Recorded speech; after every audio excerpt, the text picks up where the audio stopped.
আসমান জমিন ভেঙ্গে টুকরা টুকরা হয়ে যাবে, মানুষগুলা দিশাহারা পাখির মতো হয়ে যাবে।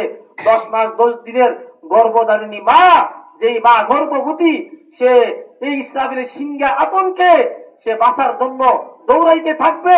তার ভয়ে তার পেট থেকে বাচ্চা হালাস হয়ে যাবে।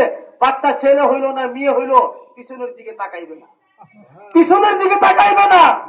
আমার পেট থেকে কি বাইর হইল, সন্তান মেয়ে সন্তান না ছেলে সন্তান বের হইল, মা পিছনের দিকে তাকাইবে না, পিছনের দিকে তাকাইবে না। সবাই ইয়া নাফসি ইয়া নাফসি। প্রথম ফুর মাধ্যমে সারা পৃথিবীকে আল্লাহ তাআলা ধ্বংস করে দিবে।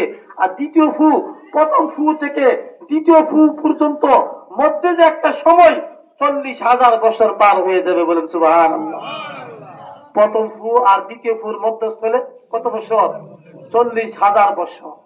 40,000 বছর পার হয়ে যাবে। প্রথম ফুর পরে 40,000 বছর পরে দ্বিতীয় ফু দিবে ইসরাফিল। যে ফুয়ের মাধ্যমে মানুষ মাটি থেকে দান যেমন জ্বালা উঠে কি উঠে না বলেন, এইবার মানুষ হাসরের মাঠে উঠবে। যে কথা বলতেছিলাম মুহতারাম হাজিরিন, আপনি এই দুনিয়া নিয়ে ভাবলেন, ছেলে নিয়ে ভাবলেন, আপনি কন্যাকে নিয়ে ভাবলেন যে হুজুর আমি কেমনে যাবো হজে,